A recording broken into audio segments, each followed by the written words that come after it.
Welcome to the second episode of Tech Talk. This is going to be our last episode on AI engineering. Today, we're looking at it from a realistic standpoint. We're going to be looking at it from a South African standpoint, how to position yourself for the market, how it actually looks like in the South African context, and what are people actually doing in the real life. So, I've taken the time to talk to a couple of people, and yeah, I have some good and bad news, I guess. But anyway, if that sounds interesting for you, let's get right into it. By definition, an AI engineer is someone who builds systems, products, and applications using AI. They're not necessarily the people who actually build the products. They build on top of existing models like your Claude, your Gemini, your ChatGPT. But in some instances and in some jobs, people might require you to have fundamentals of LLM engineering as well, which is an entirely different job of its own. So if you missed the previous video where I was making distinctions between AI engineering and software engineering, this is the video right here. I went into depth into what you want to start with, what you could look at so you could position yourself best. So if you missed that one, make sure you get it right here. So from the last time that I made the video about how to get into AI engineering, I've taken some time to check a couple of jobs and check what they usually require and talk to a couple of people in terms of what their role looks like and what their daily responsibilities are mostly are. Obviously people that are in South Africa. And I found really two trends across almost all the companies.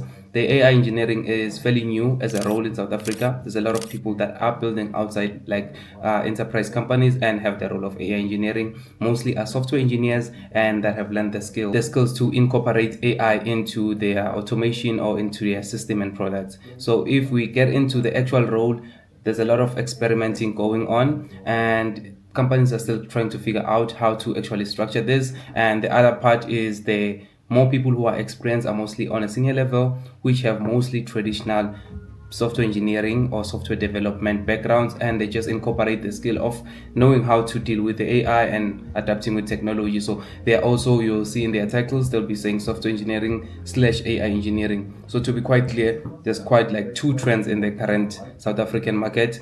New jobs which are still experimenting and still giving people the job as much as AI engineering, a lot of traditional software engineering or software development, and the seniors who are also quite good because they are adept with technology and they are also kind of experimenting and building the structure. A lot of AI engineering happens within people that are just building their own startups, and it's not really quite as common to find someone with the role saying I'm an AI engineer. I've seen FNB have that. I see also a couple of banks and a couple of people that I've talked to, but it's really not that common. So brace yourself for that if you want to get into the space, that you might do a lot of traditional coding, and there's still gonna be some things that still are unsure in the space and you have to kind of adapt to that.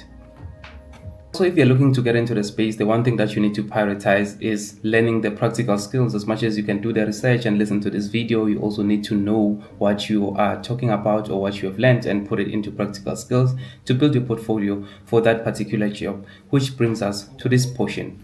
So if you really want a hands-on learning platform, the best I've found so far is DataCamp, our today's sponsor. Let's get into it. In particular, I've been going through their Associate AI Engineer Developers track. What I love the most is how practical it is. The learning is structured around actually building skills you will use in real-world AI applications. The track covers all key areas such as working with OpenAI API, gets me every time, prompt engineering, developing AI systems, LLM OPS concepts, and that's the key point. You actually go from understanding AI at a high level and actually building real world application hands on. And if you're coming from a data background, their associate AI engineer for data scientists goes deeper into machine learning fundamentals, deep learning with PyTorch, working with Hugging Face model repository, fine-tuning foundation models, and so much more in between that I can't even pronounce. So if you're also new and you have no experience, relax, man. We still got you. Look at this. So for the beginner or someone who's just getting started, we have the AI fundamentals tracks, which focus on solid foundation, understanding AI, core concept in machine learning, and being exposed to tools like ChatGPT and how they work in the background. So it doesn't matter if you're new or you're leveling up, we still got you. You know this. And the cherry on top is if you complete these tracks, there's an industry recognized certification that you can get, which you can use to show off your skills. We all know I like showing off. So if you're interested in getting started in your AI engineering journey, doesn't matter whether you are starting out, you're from the data, we have a track for you. The links are in the descriptions. Make sure to check it out and give me an actual feedback on how your journey is going. Links in the description. So let's get into what the companies are actually looking for this kind of roles. And when we say the companies, I'm talking about enterprise companies that you will want to work for as an AI engineer. Most companies still are looking for your traditional qualification. So if you're going to be looking at anything that is IT related qualification, you're on the right path. So most for your software engineering, business analyst, and all of these kind of jobs where there are tech roles, they usually look for an IT related qualification. That will be your com science, your ICT, or your IT or information systems. So if you already have that degree in that space, you're already good for the first start. Now you need to actually start to learn building these actual skills, which is what I just showed you on the previous section in the platform that you can use to start learning those skills. If you're in varsity or you want to go for your traditional qualifications, so things that could help you a bit is obviously going into a com science degree. That is also okay. You can also go for, now there are new courses that are specifically in the AI space, and that will really help you out a bunch and could actually open more doors for you or opportunities to venture into actual building the models themselves. And if you like that more, so if you are in varsity or you are in high school wanting to get into the space, look at your degrees like your com science and your AI kind of degrees. I put them on screen, the ones that I did find that you can find at different universities, because now the AI is really up there and out there, and there's a demand for it.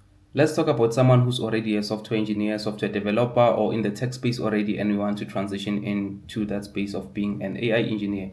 You're already in a good space because you already have some experience with software engineering. As I did mention on my previous video, you will need the basic command of Python because it's mostly used within the libraries in AI. So you're already in a good space because you can easily learn the fundamentals of traditional programming, because it's still going to be a thing. And you can easily take up a course, like I did say, for the AI Associate for Devs engineering course with DataCamp. You can check that one out. There's going to be links in the description, of course. Or you can just go on YouTube, learn the practical skills, start building systems or products that include AI, understand the basics. I kind of went through this on the previous video on kind of the things that you need to understand from a basic standpoint, integrating with OpenAI APIs. It's not the only one. You can use Gemini or whatever that you like. But if you are in a software development space or software engineering, you're already in a good position. You can just start learning the basics, and from then try to pivot and apply for those roles. And it can be applicable to you depending on how many years of experience you have, what are the things that you have built, and how much experience you have. Can you prove yourself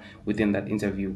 One of the things that could really boost your application is always getting certified. Of course, there's AWS, there's also Azure. There's a lot of certifications that you can do now in the AI space and LLMs and ML, machine learning. So you can definitely check those one out. I'm putting them right there on the screen. These are the certifications that you could go and get certified with to understand more of how these things work, and that could give you the credibility that you actually certified, obviously, and that boosts your applications really quite well.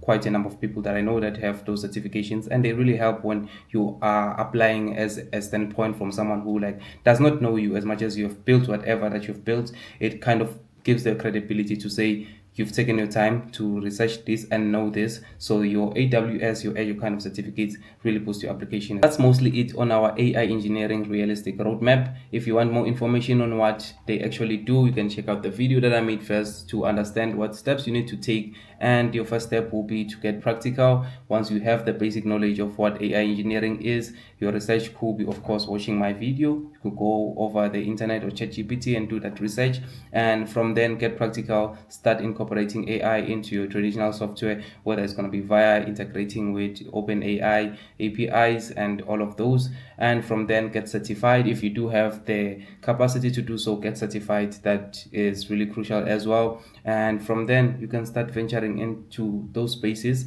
And realistically, if you're looking at it from a point of view that you're already a dev, I would say 3 to 6 months you could have the knowledge. But to push it just a bit further and really know what you're doing, I will give myself about 6 months to a year, really honing those skills and actually getting really deep into it, because that's what companies are looking for. People who are quite knowledgeable. They don't want someone who's just will deeply dive and just want to use an API every time. So if you want to be an AI engineer, that's the road that I will take. And give yourself some grace, take it one day at a time, and God bless.